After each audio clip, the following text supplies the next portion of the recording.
تیری عظمتوں سے ہوں بے خبر، یہ میری نظر کا قصور ہے۔ اعوذ باللہ من الشیطان الرجیم، بسم اللہ الرحمن الرحیم۔ ان تبدوا الصدقات فنعما هی وَإِن تُخْفُوهَا وَتُؤْتُوهَا الْفُقَرَاءَ فَهُوَ خَيْرٌ لَكُمْ وَيُكَفِّرُ عَنكُم مِّن سَيِّئَاتِكُمْ وَاللَّهُ بِمَا تَعْمَلُونَ خَبِيرٌ۔ لَيْسَ عَلَيْكَ هُدَاهُمْ وَلَكِنَّ اللَّهَ يَهْدِي مَن يَشَاءُ وَمَا تُنفِقُوا مِنْ خَيْرٍ فَلِأَنفُسِكُمْ وَمَا تُنفِقُونَ إِلَّا ابْتِغَاءَ وَجْهِ اللَّهِ وَمَا تُنفِقُوا مِنْ خَيْرٍ يُوَفَّ إِلَيْكُمْ وَأَنْتُمْ لَا تُظْلَمُونَ۔ لِلْفُقَرَاءِ الَّذِينَ أُحْصِرُوا فِي سَبِيلِ اللَّهِ لَا يَسْتَطِيعُونَ ضَرْبًا فِي الْأَرْضِ يَحْسَبُهُمُ الْجَاهِلُ أَغْنِيَاءَ مِنَ التَّعَفُّفِ تَعْرِفُهُمْ بِسِيمَاهُمْ لَا يَسْأَلُونَ النَّاسَ إِلْحَافًا وَمَا تُنفِقُوا مِنْ خَيْرٍ فَإِنَّ اللَّهَ بِهِ عَلِيمٌ۔ صدق اللہ العظیم۔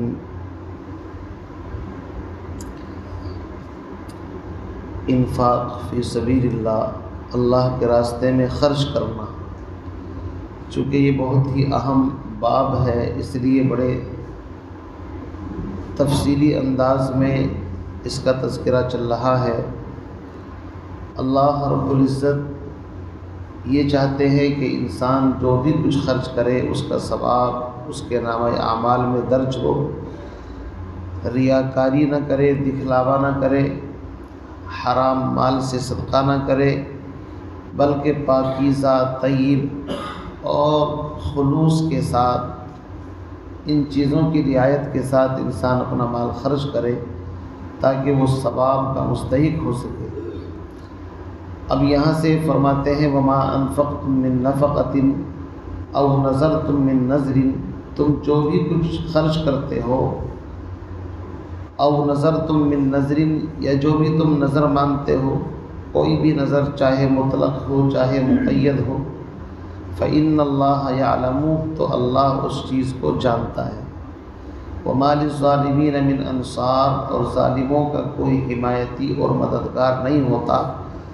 جو گناہ کرتے ہیں وہ ظلم ہی کر رہے ہیں، تو گنہگاروں کا، ظالموں کا کوئی حمایتی اور مددگار نہیں۔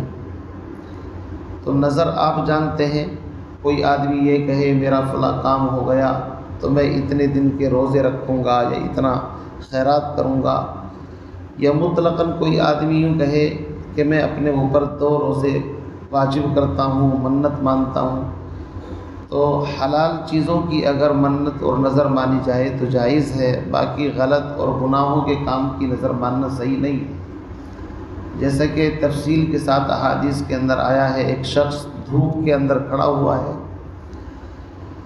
نبی علیہ السلام نے پوچھا اس کو کیا ہو گیا، سائے کے ہوتے ہوئے دھوپ میں کیوں کھڑا ہے؟ کہا اس کا نام ابو اسرائیل ہے، اس نے منت مانی ہے کہ ہمیشہ دھوپ میں رہا کرے گا اور پیدل چلے گا، ننگے پیر، سواری پر سوار نہیں ہوگا، اور اس نے نظر مانی ہے کہ یہ روزہ رکھے گا۔ اللہ کے نبی نے فرمایا چلو روزہ تو اچھی بات ہے، روزے کو پورا کر لے، باقی اس کے علاوہ جو چیزوں کی منت مان رہا ہے یہ غلط ہے۔ تو اسی طریقے سے نبی علیہ السلام کے زمانے میں بہت سارے واقعات پیش آئے۔ ایک آدمی پیدل حج کرنے کے لیے نکلا، اس کے ساتھ سواری بھی ہے، اس کے بچے بھی اس کے ساتھ ہیں، یعنی بیٹے نوجوان۔ آپ نے فرمایا اسے کیا ہوا کہ جس نے منت مانی ہے پیدل ہی حج کرے گا؟ آپ نے فرمایا یہ منت صحیح نہیں ہے، سواری کا انتظام ہے تو سواری پر جائے، کیا ضرورت ہے؟ اسی طریقے سے ایک عورت کو کفار نے قید کر لیا، اور نبی علیہ السلام کی ایک اونٹنی تھی جس کا نام غصبہ، وہ بھی مطلب انہوں نے قید کر لی۔ تو کسی طریقے سے یہ عورت اس اونٹنی پر سوار ہوئی اور اس کو ہکایا اس نے، اور منت مان لی کہ اگر میں صحیح سالم دشمنوں کی قید سے نکل گئی تو اس کو ذبح کروں گی۔ اب وہ اونٹنی بڑی تیز دوڑی اور ان کے نرغے سے نکل کر کے وہ اپنے گھر واپس آ گئی، اب اس نے سوچا کہ اپنی منت پوری کروں، اس کو ذبح کروں۔ لوگوں نے کہا یہ تو اللہ کے نبی کی اونٹنی ہے۔ تو نبی علیہ السلام کے پاس اس عورت کو لایا گیا۔ آپ نے فرمایا کہ بندہ جس چیز کا مالک نہ ہو اس کے بارے میں اس کو منت ماننا صحیح نہیں ہے، آپ تو اس کی مالک ہیں ہی نہیں۔ بہرحال اس طرح کے بہت سارے واقعات ہیں۔ خلاصہ کلام یہ ہے کہ کوئی انسان منت مانے، چاہے مطلق چاہے مقید، صحیح اگر ہے تو پوری کر لے، نہیں تو کوئی ٹینشن کی بات نہیں، قسم کا کفارہ دے دے۔ آگے فرماتے ہیں ان تبدوا الصدقات فنعما ہی، اگر تم صدقات کو ظاہر کر کے دو تو یہ بھی بہتر ہے، کوئی حرج نہیں۔ وَإِن تُخْفُوهَا، لیکن اگر تم اس کو پوشیدہ طریقے سے دو کہ دائیں سے دو بائیں کو پتہ نہ چلے، وَتُؤْتُوهَا الْفُقَرَاءَ، اور فقیروں کو، محتاجوں کو، ضرورت مندوں کو دو، فَهُوَ خَيْرٌ لَكُمْ، تو یہ تمہارے لیے بہت زیادہ بہتر ہے۔ وَيُكَفِّرُ عَنْكُم مِّن سَيِّئَاتِكُمْ، اور اللہ اس کے ذریعے سے تمہارے سیئات کو، گناہوں کو مٹا دے گا، معاف کر دے گا۔ وَاللَّهُ بِمَا تَعْمَلُونَ خَبِيرٌ، اور اللہ تمہاری نیتوں سے باخبر ہے کہ تم چھپا کر کے دے رہے ہو اس کو بھی جانتا ہے، ظاہر کر کے دے رہے ہو کس نیت سے دے رہے ہو اللہ اس سے بھی باخبر ہے۔ یہاں پر دو مسئلے بیان ہو گئے، یعنی انسان اگر علی الاعلان کسی چیز کو دے اس کی بھی گنجائش ہے، اور اگر چھپا کر کے دے تو اس کو فرمایا یہ تمہارے حق میں زیادہ بہتر ہے۔ پتہ یہ چلا، علماء نے اس کی تشریح اور توضیح فرمائی ہے کہ جو چیزیں فرائض ہیں، واجبات ہیں، ان کو تو علی الاعلان دے، مثلا کسی پر زکوٰۃ فرض ہے، اس کو چھپا کر کے دینے کا کوئی مطلب نہیں، بلکہ اگر اس کو علی الاعلان دے گا تو اس سے ایک تو دوسرے لوگوں کو ترغیب ہوگی کہ بھائی زکوٰۃ نکالنی چاہیے، دوسرے یہ کہ لوگوں کو بدگمانی نہیں ہوگی کہ یار بڑا مالدار آدمی ہے لیکن کبھی اس کو ہم نے زکوٰۃ نکالتے نہیں دیکھا، لوگ بدگمانی کریں گے۔ اس لیے جو زکوٰۃ جیسی چیز ہے اگر اس کو علی الاعلان دے تو اس میں کوئی قباحت اور حرج نہیں۔ باقی جو نفلی صدقات ہیں، یہ کسی کو ہدیہ ہے، تحفہ ہے، گفٹ ہے، اس کے اندر انسان اگر اس چیز کا اہتمام کرے کہ چھپا کر کے دے تو فرمایا کہ پھر یہ اس شکل میں زیادہ بہتر ہے۔ وجہ یہ ہے کہ ایک تو دینے والے کے اندر خلوص باقی رہتا ہے، اور دوسرے جو اس کو لے رہا ہے وہ بھی لینے والا اپنی توہین محسوس نہیں کرتا، اس کی عزت بھی سلامت رہتی ہے۔ تو ان دونوں چیزوں کے درمیان باقی ایک مسئلہ اور علماء نے لکھا ہے کہ کنڈیشن الگ الگ ہیں، بعض مرتبہ دکھا کر کے دینا افضل ہوتا ہے تاکہ لوگوں کو ترغیب ہو، اور بعض مرتبہ چھپا کر کے دینا افضل ہوتا ہے تاکہ کسی کی عزت نفس مجروح نہ ہو۔ تو انسان خود سوچ سکتا ہے کہ کون سی کنڈیشن زیادہ بہتر ہے۔ باقی صدقے کے فضائل اتنے ہیں کہ اگر میں بیان کروں تو ایک آیت کے اوپر ہی بہت سارے فضائل بیان ہو سکتے ہیں۔ نبی علیہ السلام کی ایک مشہور روایت ہے کہ اللہ رب العزت نے زمین کو پیدا کیا تو زمین حرکت کرنے لگی تو اللہ نے پہاڑوں کو اس کے اندر میخ کے طور پر ٹھونک دیا، کیل کی طرح۔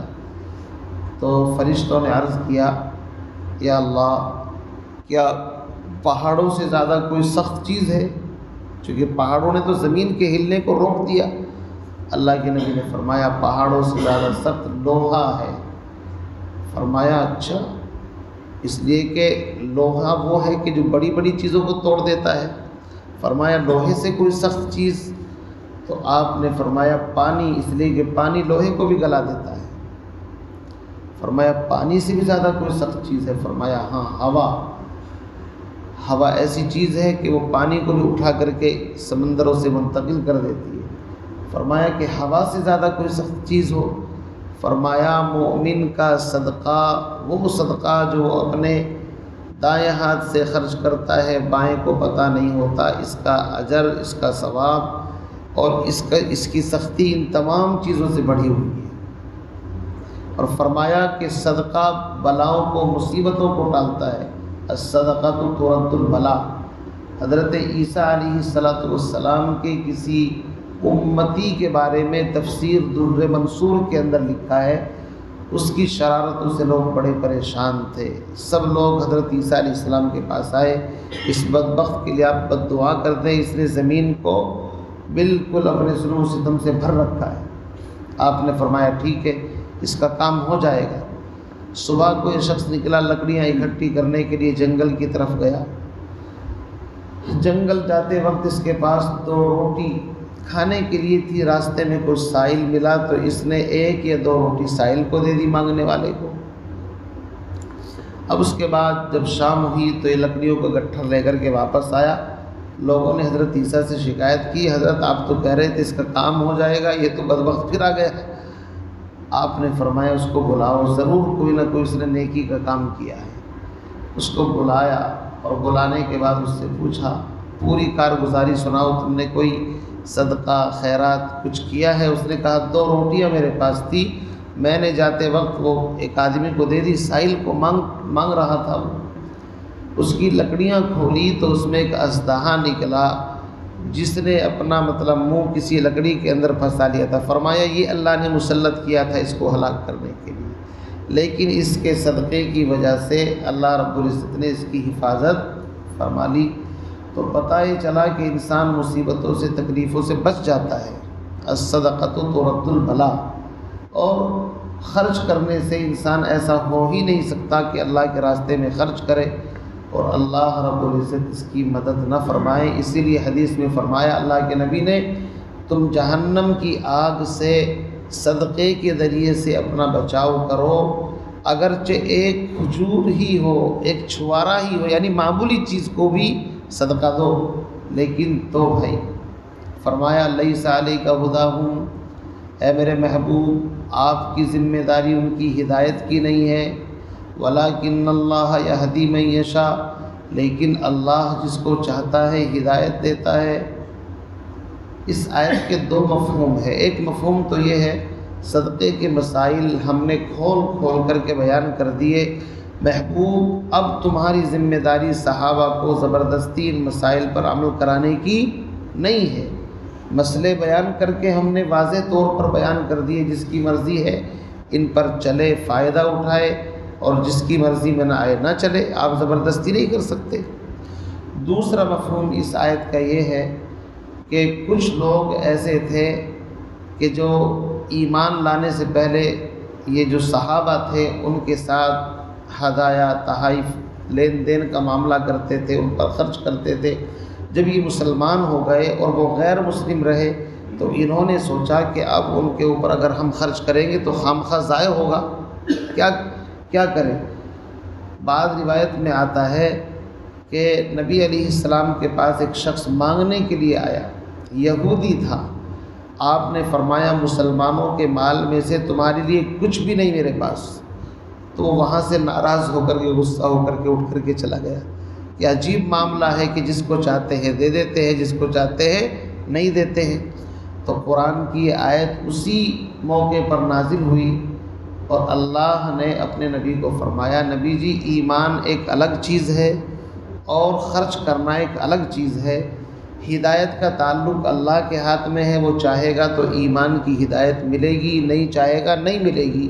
باقی آپ اگر نفلی صدقات کے ذریعے سے ان کا تعاون کرنا چاہیں تو اس میں کوئی حرج اور گناہ نہیں ہے۔ اسی لیے علماء نے لکھا ہے کہ صدقۃ الفطر اور زکوٰۃ تو غیر مسلم کو نہیں دی جا سکتی، اس کے علاوہ ہر طرح آپ ان کی جو مدد کرنا چاہے، نفلی صدقات سے یا ہدیے سے، تحفے سے، گفٹ سے وہ کر سکتے ہیں اگر وہ ضرورت مند ہے اور آپ بہتر سمجھتے ہیں۔ فرمایا وما تنفقوا من خیر فلانفسکم، اور تم جو کچھ بھی خرچ کرتے ہو مال میں سے خیر، مال کو خیر کہا ہے، فلانفسکم تو خرچ تمہاری اپنی ذات کے لیے ہے، اس کا نفع تمہیں پہنچے گا۔ وما تنفقون الا ابتغاء وجہ اللہ، اور تم جو بھی کچھ خرچ کرتے ہو اللہ کی رضا کے لیے اس کا ثواب بھی تمہیں ملے گا۔ وما تنفقوا من خیر یوفى الیکم، اور تم جو بھی مال خرچ کرو گے اس کا پورا پورا بدلہ تمہیں دیا جائے گا۔ وَأَنْتُمْ لَا تُظْلَمُونَ، اور تم پر رتی برابر بھی ظلم نہیں کیا جائے گا۔ اب اس سے بڑی کوئی ضمانت نہیں ہو سکتی کہ جو کچھ خرچ کرو گے اس کا ثواب ضرور بھی ضرور تمہیں مل کر کے رہے گا، کوئی کمی نہیں کی جائے گی۔ آگے کی آیت میں اللہ نے فرمایا خرچ کن لوگوں پر کرنا ہے یہ بھی تو پتہ چلنا چاہیے۔ فرمایا للفقراء، ان فقیروں کے اوپر الذین احصروا فی سبیل اللہ، جو اللہ کے راستے میں روک لیے گئے ہیں۔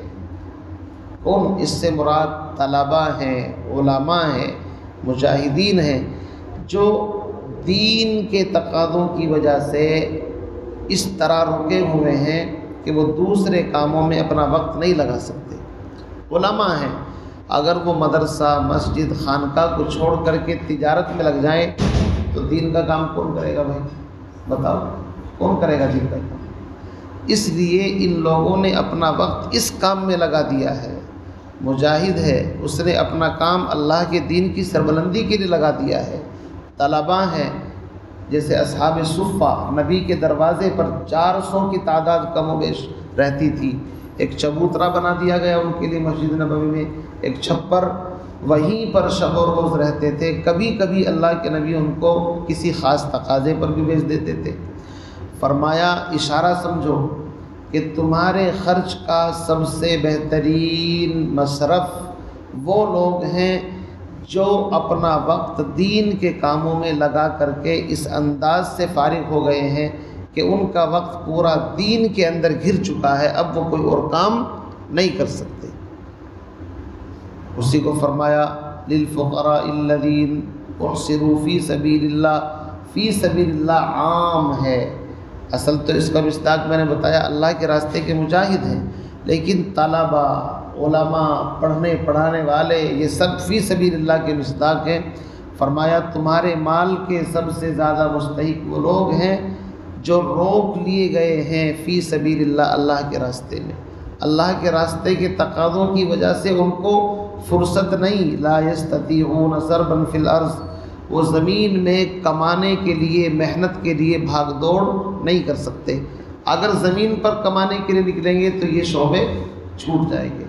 ابو بکر صدیق رضی اللہ تعالیٰ تاجر تھے، لیکن جب خلیفہ بنے تو اپنے بچوں کی ضرورت کے لیے کپڑا لے کر کے بازار کی طرف چلے۔ صحابہ نے روک دیا، حضرت اگر آپ کپڑا بیچیں گے تو اس کام کو کون کرے گا؟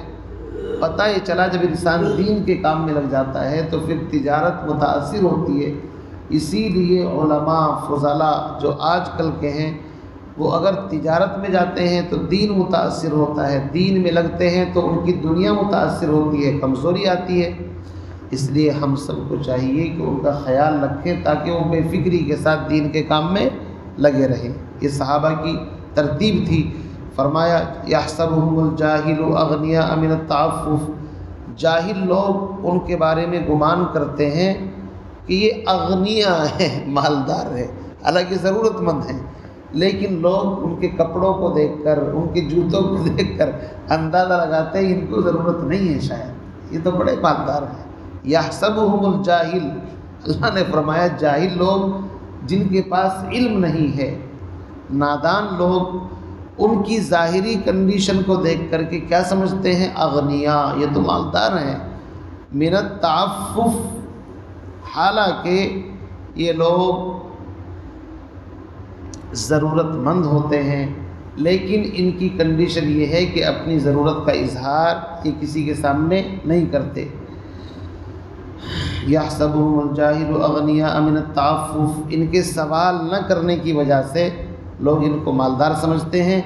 تعریفهم بسیماہم، اللہ فرماتے ہیں حالانکہ ان کے چہرے بتا رہے ہیں کہ ان کو اندر سے ضرورت ہے، ان کے بیوی بچے ہیں، کسی کو شادی کرنی ہے، کسی کو کچھ مکان بنانے ہیں، کسی کی اور ضرورتیں ہیں، سب ضرورتیں ان کی ہوتی ہے، لیکن فرمایا ان کے چہروں سے ان کو پہچان سکتے ہو، اور یہ پہچاننے کی ذمہ داری دینے والے کی ہے۔ لا یسألون الناس الحافا، یہ لوگوں سے چمٹ کر سوال نہیں کرتے، دونوں کی نفی ہے، نہ سوال کرتے ہیں، نہ چمٹ کر کرتے ہیں، نہ بغیر چمٹے، سوال کرتے نہیں ہے۔ آگے اللہ نے فرمایا وما تنفقوا من خیر، تم جو بھی مال خرچ کرو گے، فإن اللہ بہ علیم، تو اللہ اس کو جانتے ہیں۔ بہرحال آیت کے اندر کن پر خرچ کرنا ہے اس کے مصرف کو بھی بتا دیا۔ یہ خرچ کرنے والے کی ذمہ داری ہے کہ صحیح جگہ پر خرچ کرے، مستحق کو تلاش کرے، ظاہری علامتوں کو دیکھ کر کے یہ نہ سمجھے اس کو ضرورت نہیں ہے، بلکہ ان لوگوں کو زیادہ دینے کی کوشش کرے جو سوال نہیں کرتے، تاکہ معاشرہ سوال سے محفوظ رہے۔ اور جن لوگوں کی سوال کی عادت ہو گئی ہے وہ تو انٹرنیشنل بھکاری بن جاتے ہیں۔ ایسے لوگوں کے بارے میں تو قیامت کے دن فرمایا اللہ کے نبی نے کہ ایسے لوگ قیامت کے دن اس حال میں آئیں گے ان کے چہرے پر گوشت نہیں ہوگا۔ اور صحابہ کو آپ ایسی تربیت دیتے تھے کہ کسی سے سوال نہیں کرنا، چنانچہ صحابہ اس قدر اس سے متاثر ہوئے کہ اگر کسی کا کوڑا زمین پر گر جاتا تھا، وہ اونٹ پر ہوتا تھا تو کسی سے مانگتا نہیں تھا، اونٹ کو بٹھاتا تھا، خود کوڑا اٹھاتا تھا کہ میں نے اللہ کے نبی سے سنا ہے کسی سے سوال نہیں کرنا چاہیے۔ اتنی احتیاط کرتے تھے صحابہ۔ اس لیے میرے بھائی یہ باب بڑا وسیع ہے۔ اللہ تعالیٰ دعا فرمائے، مجھے بھی آپ کو بھی ان باتوں پر عمل کی توفیق نصیب فرمائے۔ سبحان اللہ و بحمدہ، سبحانک اللہم و بحمدک۔